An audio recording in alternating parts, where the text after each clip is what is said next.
Welcome to our Sister Wives recap. This is the episode where Meri and Cody reconnect. No, not ever. So, season 10, episode 7, Meri makes amends, which is, it should be like Meri tries to make amends. I think she did a good job. I just think that Cody, it's just so offensive to us now that we know that we're even pretending that Cody's trying. I know. So, this is also a very small section, like 10 minutes of this 43-minute episode, is them going to Hawaii, which baffles my mind because their entire Hawaii trip for, was it 26 people or something? Yes, 26. Not counting crew, but 26, because it's but counting the nanny, who does, we don't know. Mindy, Grandma, and there was one other person going. Who else was the other person going? I don't care. I don't know. But 26 people gets 43-minute episode and 10 minutes of this episode. But Robin giving birth was 43 minutes, which was mostly more so Cody telling us how birth goes. Yeah, I know. That's the thing. And someone was like, well, Robin was busy. The interviews are not filmed at that moment. Right. The interviews are filmed years, months later. So they could have had more of Robin. But anyway, Ariella, May... When it was appropriate to have Robin. We can't have any Robin. No, don't have any Robin for that. No. But, Sorry. yeah. Sorry. Ariella May, as they call her, is 4 weeks old. They're not totally sure if she's... Or Ari, as Robin starts calling her this episode. Halfway through this episode, in the interviews, they start calling her Ari. Which is funny, because they said they were going to call her Aria, but they called her Ari. Yeah. Which I think is a smart choice. I think Ari works much better than Aria. Yeah. But Ariella, they're not, at this point, they're not sure if Robin and Ari are going to go. And if Robin and Ari don't go, then Solomon wouldn't go. I'd be interested to know, would Mindy go if Robin didn't go, or would she just stay home and help Robin? I don't know, but they end up going. I'll say this is the one time where I'm with Robin. If Robin had wanted to stay home, I would not want to take. They're going to go at 2.5 months, and for me, the biggest fear would just be the.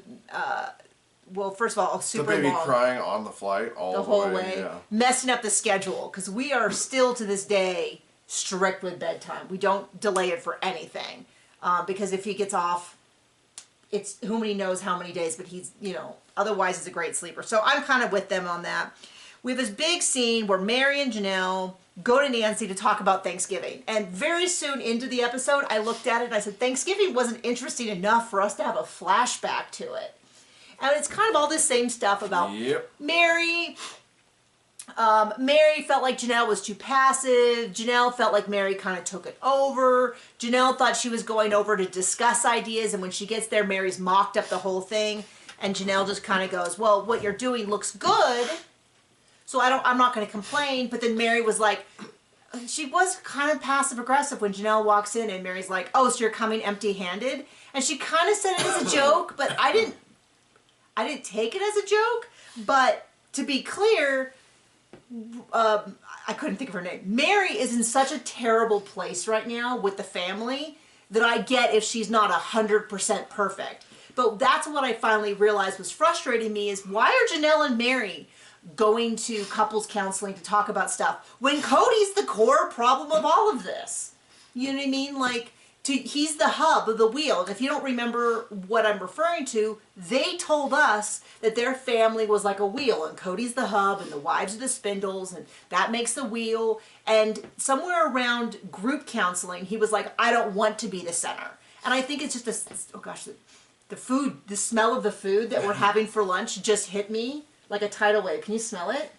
Well, the thing is, it smells so good. They're not being honest with themselves. They're not going to be honest with the viewership.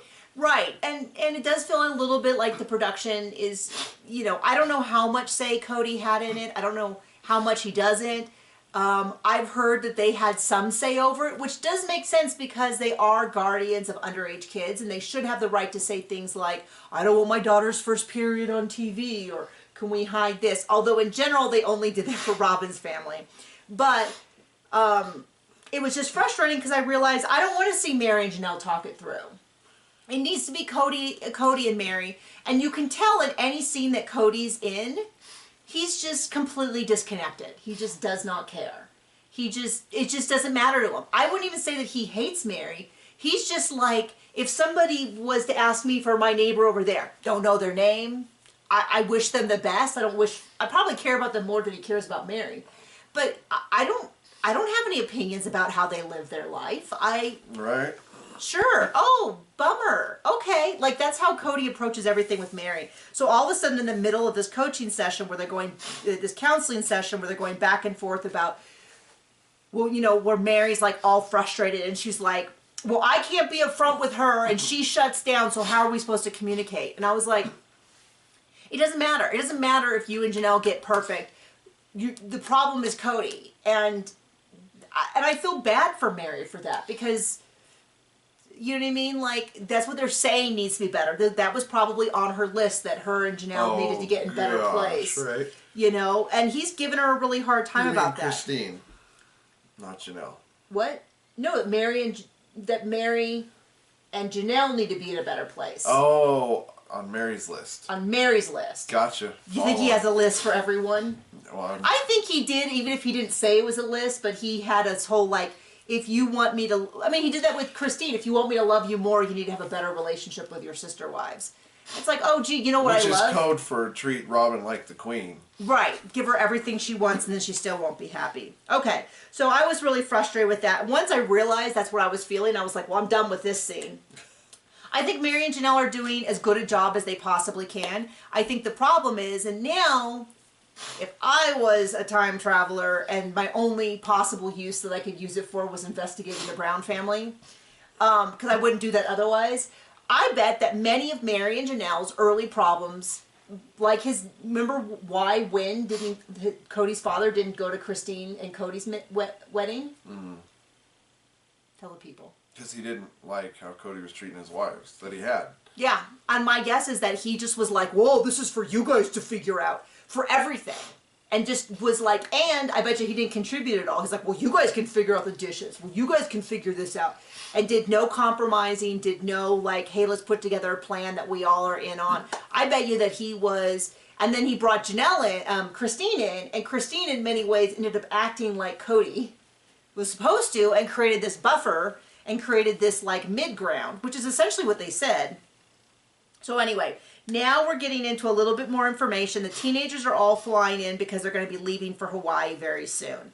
Cody's hanging out at Mary's house and they're like, we're trying to reconcile. But it's really clear in his behavior that he's just he's just waiting till the teenagers show up. Because she's even like, are you going to stay? So she knew that him staying was an unusual thing. It's super clear. He's walking around his big house, you know, all this kind of stuff. And I'm just so annoyed. They talk a little bit about McKelty. They start sprinkling in that McKelty is not going to return to Vegas. St. George is his home. I was surprised because I did not realize they introduced Tony this early. But they do say that McKelty has a boyfriend. He has come down a couple of times. His name's Tony, and she's really into him. But they don't make it sound like it's super serious. They don't say she has a very serious boyfriend or anything like that. But they don't say anything. They just say McKelty has a boyfriend. I think they said that he's come down before, but maybe she's just, maybe I misheard that. So Meri invites all the adults over. It looks like she's cooking tacos, or like refried beans and ground beef and stuff. She invites the adults over, but Leon is also there, Solomon is there, and Ari is there. But otherwise, it's just the parents. And everyone's really nervous because Cody says she does this all the time. And then he gave 2 examples. And he talks about how him and Robin were called over when Meri announced that she was going to grant them a divorce that they had been hinting about for years. Essentially, that's my interpretation of it. And then Alaska about the catfishing situation. So they were all a little nervous as this was bad. We sped it up because there was so much hemming and hawing. It was painful to watch. She's clearly very nervous. She's going to give Cody his birthday gifts. And so he starts opening up these paintings. And I think they're lovely paintings. I think they actually came out really, really nice. Too bad she wasted her time trying to get Cody. They open the first one and they're like, oh, and everyone seems a little relaxed. Oh, it's paintings. It's a gift for Cody. This is not her saying she's leaving or something like that. I do think Cody wants her to stay. I don't think it's out of a great love. I think it's out of so he has the show. I think they genuinely, there was a concern that if some of them left, the show would end. Not what happened. Actually got more popular. Right. But I think there was that. I think he liked her money. I think he liked having 4 wives. I think he wanted to get things back into the place where he could completely ignore her and she would defend him on TV. I don't think he wanted to reconcile into a healthy marriage. So they open up the first one, and it's these palm trees, and everyone's like, oh. Well, then they open up the second one, and it's these, like, fir trees, like pine trees. And Janelle instantly goes, oh, that has to be for me, because that's so me. And then the third one opens up, and it's these whimsical, cute ones, and Christine goes, oh, those are definitely for me. And then then Robin goes... And it's a coffin. No, it should have been. And then Robin's like, oh, that's when I figured out the first one must be for me. And I was like, no, you didn't. I mean... Should have been 3 coffins, and the nails that she put in them for the and then the last one that she ended. I thought they were really nice, and then she kind of she asked them to figure out something, and I don't think she gave them enough hints, because they were like, Janelle's like, I can't do riddles. I don't understand what it is. And so they're like, well, they're trees, which is actually somewhat a good answer. And she eventually points out how each picture has some trees. The family. That there are 23 trees in every picture, but in each picture there's like a certain number of trees that are bigger or larger or slightly different, and that represents the His family. His pecs and abs. John. Sorry. And I do need to clarify, I need to say this from time to time because I don't want anyone new to... When we make fun of Cody's pecs and abs, we do not think that you need to have amazing pecs and abs in order to be attractive or valuable human being. But he does. Well, but he just keeps talking about how great his body is. And it's like, if I kept saying, well, I have red hair, I have blonde hair, you'd be like, Nikki, you don't have blonde hair.